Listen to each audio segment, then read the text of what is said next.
Hello, everyone. It's Shannon and Safrianna.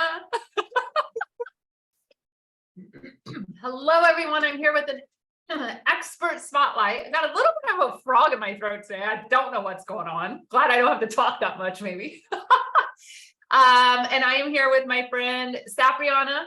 She is going to introduce herself, but we are really excited to spend the next 20-25 minutes with you talking about where is the nature in your life, in your soul. Safrianna, please introduce yourself to the beautiful people. Yes, thank you, Shannon. So I'm Safrianna Lughna, the Queer Spirit Guide, and I am co-founder of Living Luna, which is a brand that is all about uplifting the others of the world. And we're all a unique collection of service providers. I'm sort of the spiritual and woo side of our brand. And so I'm so happy to be here to talk about nature today, because nature is a missing element in our lives.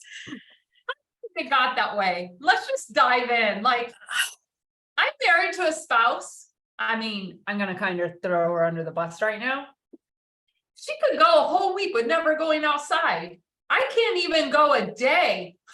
I was outside for the 15-minute break that we had eating my lunch before I got on here. And I'm like, how do people do this? How do we get so far away from the harmony of nature? Well, I think it has to do in big part with modern society's pressures. It's normalized being disconnected from nature. But I mean, if I'm honest, like I could disconnect from nature for a week, but I wouldn't feel very good. And I think that's a baseline so many of us are missing, because we don't know what it's like to be so deeply connected anymore. So it's huge. What's it look like for you? Like, if you could do this is just totally rando, but this is how we do it here.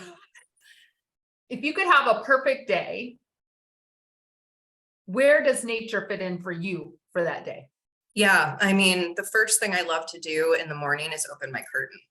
I open the curtain and I get that sunlight, and I'm just immediately connecting with the sound of the birds outside. I'm connecting with the trees outside the window, that bathe of light coming in, even if it's, cloudy, you can still sense it's not nighttime. So just like getting that sense of, oh, wait, it's a new day. Like that's the first thing I do. And then in a perfect day, I get outside on my porch or just straight up outside, and I journal in nature. I breathe in nature. If I'm feeling bold and in my body that day, I do yoga on my mat outside in the sunlight. And I'll get into this a little bit, I'm sure, but 5 to 15 minutes of sunlight a day is a good, healthy average without putting on sunscreen. If you're gonna be out there for more, consider some protection, because we have damaged our ozone layer. It's not what it used to be. Talk about being disconnected. But yeah, like that would be the next thing, is just getting out some movement in nature. And then I would, on a perfect day, even if I was working, I'd get outside at night and just see what the stars and the moon look like that night, and just really acknowledge, I'm going to bed, the earth is going to bed, like where I am anyway. And that sense of kind of closing the day down. And it's that rhythmic, the sun and the moon, and here it is. It's like the rhythm is right there for us if we dare to tune in. The rhythm is gonna move you. The rhythm is gonna move you. The rhythm is gonna move you. Today. I love it. Yes. Tonight. It's there. It's in nature. It's like, being the woo person that I am, I love astrology and like the spiritual meaning of the moon phases and the months and all of that. But there's more to it than that. It's literally there in nature. The rhythm is there for us to follow. But because modern society has really swept in with capitalism and like measures of success and sort of this very dominated masculine energy of what work needs to look like, we do find ourselves glued to our screens, or we find ourselves studying instead of connecting, or working instead of connecting, or just all these distractions. And that's leading to a pandemic of mental health crises and burnout. Yeah. Oh my gosh. We could we could have a whole summit on this. We could, yeah. As I was like making an In fact, I outline think you of should what put I one could talk together. about, I'm like, oh my gosh, yeah, that would be a great idea, like a reconnecting to nature summit. And so I really wanted to just invite people today to just kind of like go in and see if you can remember a time in your childhood where you felt so deeply connected to nature. Because I remember being out there with my maple tree. I called her Mother Maple, and I've written poetry about this tree.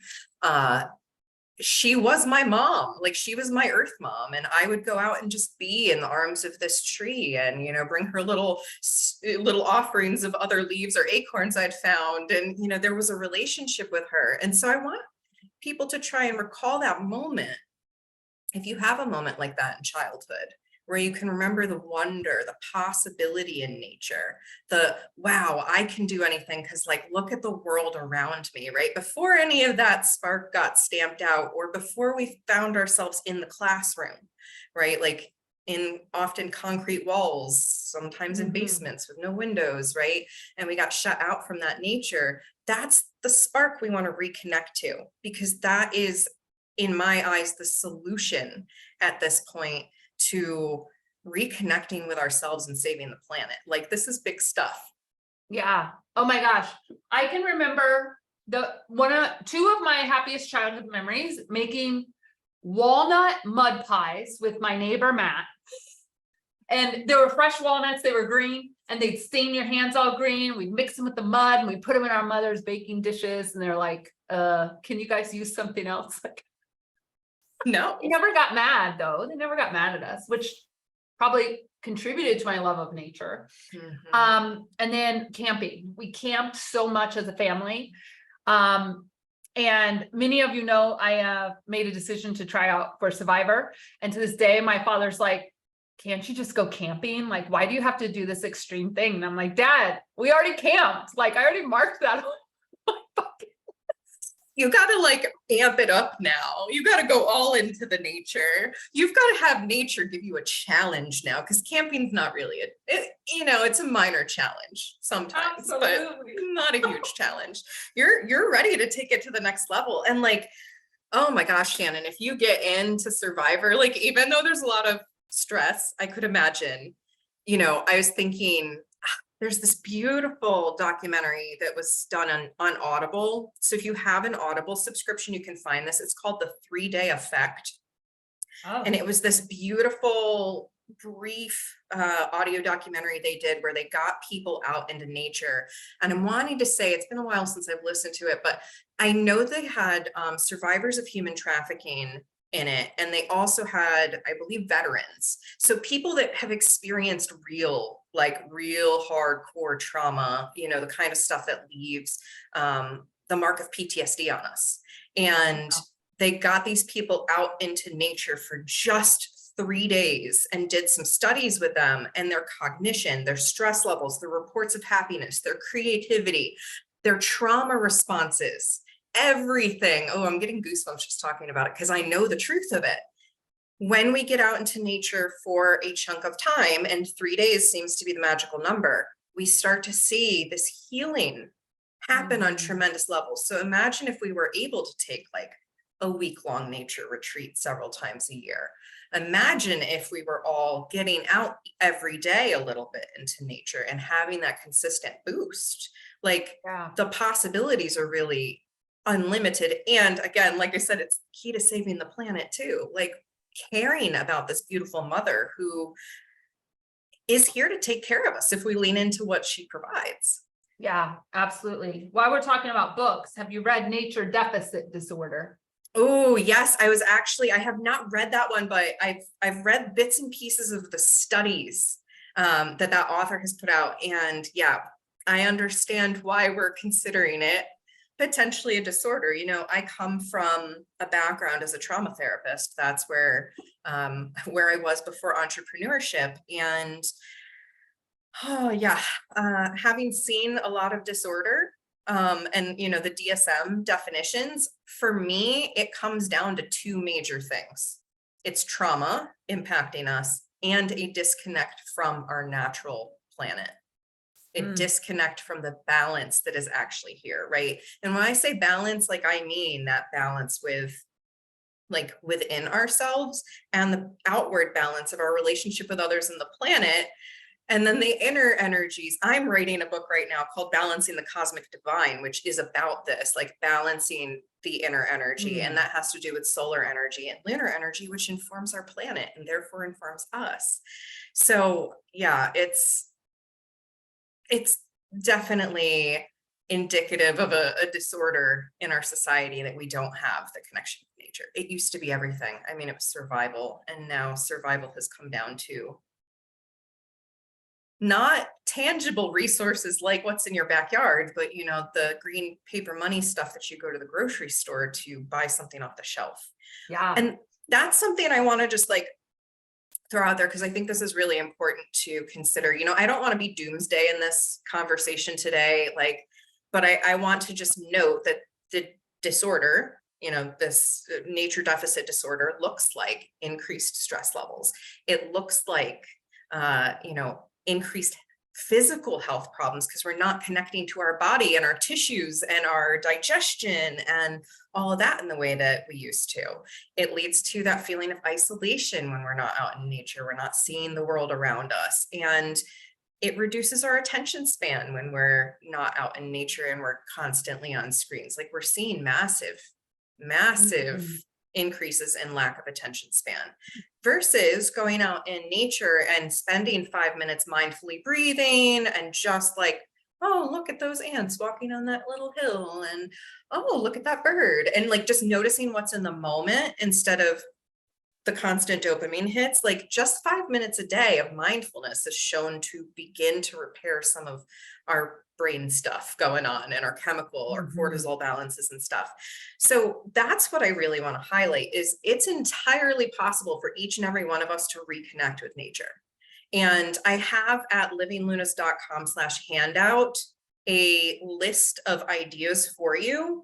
And I want to just like go through some of those and, you know, make a couple of notes and celebrate some of them and ask you, like, how can you be in tune with nature on a deeper level? And so if you look at this list, even if you don't want to, it's pretty straightforward. Like garden, go outside, take a walk. We've seen in studies, it doesn't matter if it's green space or blue space. So blue space is water. And I know, Shannon, you live right on the water. What's that like to like be able to look out and see the water every day? What does that do for your mental health? Oh God. I mean, I can't even imagine not having that now. Like I literally was out there last night again at sunset, this morning at sunrise. I try and do this when the weather's like it is. But to hear the water, because the reason I chose this body of water, one, because my spouse wasn't going that far away from New York City, but two, it has the tides and it has the waves and it sounds like the ocean. Like my perfect place would be literally a secluded cabin on an island. Yeah, same. A hardcore same. I am always like, I want water and I want trees, and how do I find that? So I'm still thinking of my perfect place to live. But yes, so exactly, you don't have like a ton of greenery, but you have a ton of blue space. So that blue space, green space. And you know, I do just want to note that unfortunately, this is a problem that we all need to collectively work on.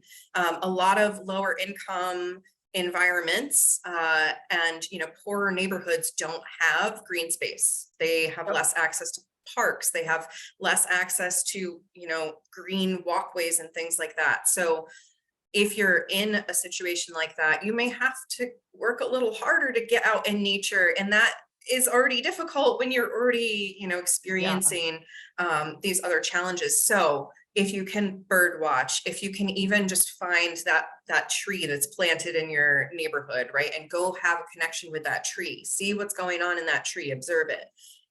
Even just getting out in the sun for 5 minutes a day or breathing in the fresh air and just seeing that there is a world beyond your screen, right? These are ways we can begin to hatch out of it, these patterns. But when we want to go deeper, there are opportunities to go deeper. And one idea that I love, I have this friend, she lives up in New Jersey, and she goes around and she volunteers to water the plants that I guess the government has put out, right? The public planning and zoning. So she goes around and she waters those. So she gets that connection with the green space in that way. So volunteering to do stuff in nature can be a great way to get yourself out there and connected too. Yeah. But I just want to say, when I lived in Brooklyn in the concrete, I did have a tree. We were on the 4th floor, and there was a tree that stretched up, and the parakeets, there's a wild flock of parakeets, and they would fly every morning and every afternoon, the screeching, I mean, just hundreds of them. And it was amazing. And it was like my anchor point of nature. And then we had a rooftop. That's what we had. So I planted plants up on the rooftop and made it a space that we all could come up to, you know, and get outside and breathe that fresh air, as fresh as it can be. And I can to Brooklyn. But it made a difference having that space for people, and people did use it. They didn't necessarily want to take care of it or build it, but they used it once it was ready. Yes. And so that's where, like, if you're called to be a part of that environmental change, maybe there are things you can do even in your own space, like creating this like little mini planter garden, or seeing what local initiatives are. There are community gardens you can get involved in if you don't have space. I know, and I live in a fairly small town-ish, and we have a community garden. I'm impressed that we have a community garden. So there are options. I really want to encourage people, like, I want to encourage people to connect with what you have. So here are the 3 big things we all have. The sun rises and sets every day. The moon is always there and always going through her phases. And the seasons are always changing. So these 3 big ways we can reconnect with nature are right there, regardless of our, you know, our environment or how much green space we have outside. So I work with something called the Wheel of the Year. And the Wheel of the Year is a set of 8 holidays. And it's the 2 solstices, the 2 equinoxes, and then the halfway points between all of those. So that is basically celebrating our 4 seasons, you know, and that's huge. Like, do you celebrate your own 4 seasons? So even if you don't do the whole 8 holidays thing, like, how can you celebrate the transition into spring? How can you celebrate the transition into summer, to fall, to winter? How can you honor the energy of those seasons? And then how can you use the moon to set intentions? You know, we have a new moon pretty much every month, and a full moon, and a full moon every month. So these can be opportunities that are just touchstones. And then again, we have every day the sun rises. So that's a new day for you to check in with yourself, maybe open your curtain and see the light and hear the birds, and just like get grounded and anchored. So I want to encourage you to get real with what's possible for you in your environment. And then again, I have this list of activities that anyone can do if you have the tools, or you have the space, or you just have yourself. There's ideas for you on there too. Yeah, so I'm totally downloading that. Yeah, even though I'm out in nature all the time, I'm always looking for new ideas of ways to connect and be present. Right. And that's the thing, right? There's a difference between going for a walk and noticing a bird. Today I went for a walk, and I noticed there used to be 5 baby ducks. Now there's only 2, and I've been searching for the other 3, but unfortunately I think they're gone. But I went with the intention of finding these remaining 2, and I found them. They were kind of hard to see. Baby ducks are about that big. They blend in with the rocks. But one of the things, and I talk about this too in my joy book, is I think we lose a lot of the power of what a moment can give us by having the phone on the walk, looking at the whatever, listening. I don't take anything on my walks. It's me, nature, even on my long runs, right? It's just me and nature. I'm completely unplugged, and it's probably one of the best things I ever did for my mental health. It absolutely. That's actually one of the main recommendations I've given clients is like, hey, do you already take walks? What do you do during those walks? And a lot of times it's podcasts or something. And I'm like, what if you just did one of these a week where you unplugged completely from technology and noticed nature? And then they start to do it more because they see, oh, wow, that felt really good. Like, I feel so grounded afterwards. So this is a, practice, try things out for yourself and notice the tangible impact in your body of doing these things. And on that note of the baby ducks, I also want to say just being with the natural rhythms of nature teaches us resilience, right? There is a life-death cycle in nature. And when we accept that's how nature operates and we bring ourselves back to that nature, we can find and restore that harmony and that balance of, I'm going to have my life-death cycles too. Some things are going to come and go. Some things are going to be sad. Some things are going to be joyous. And I can be in all of it because it's in the natural rhythm. I think you and I are so aligned on this idea of living, I would say living by the seasons, perhaps.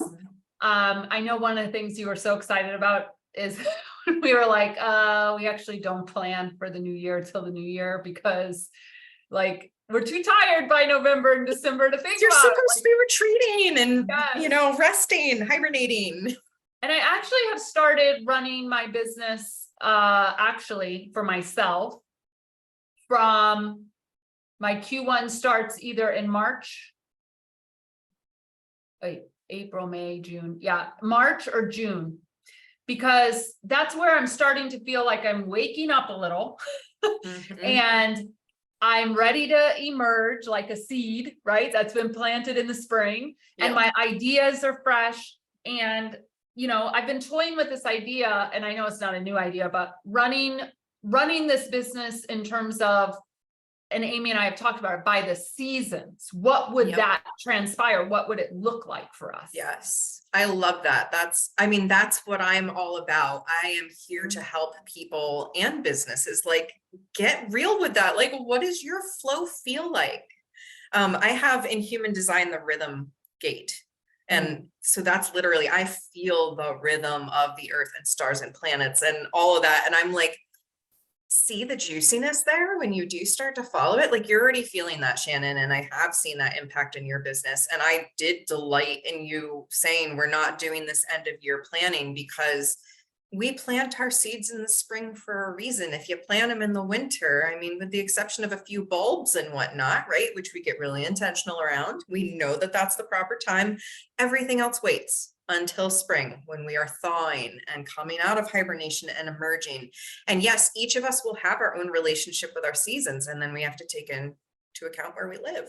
So get so intentional with yourself and maybe with your business, and how can you live more in relationship with nature? Right? Well, and one of the things I want to ask you, because I know it's always a question when people talk about this, what if you live in a place that doesn't have 4 seasons? There's a reason that we stay here. We enjoy the 4 seasons, right? But we have a lot of people in this network, this group, they live in Arizona, right? It's not 4 I'm going seasons. there this December, and it's out of space and time with the seasons. It's very strange there for me because I love my seasons. So if you don't have traditional seasons, what other anchor points do you have, right? I'm sure that there is something natural to your environment that shows transition points, and how can you relate to those transition points? You probably picked that environment for a reason. Why, right? And that's, we love the seasons here. I'm always like, I can't imagine moving out of Maryland because Maryland doesn't just have 4 seasons. We have 12.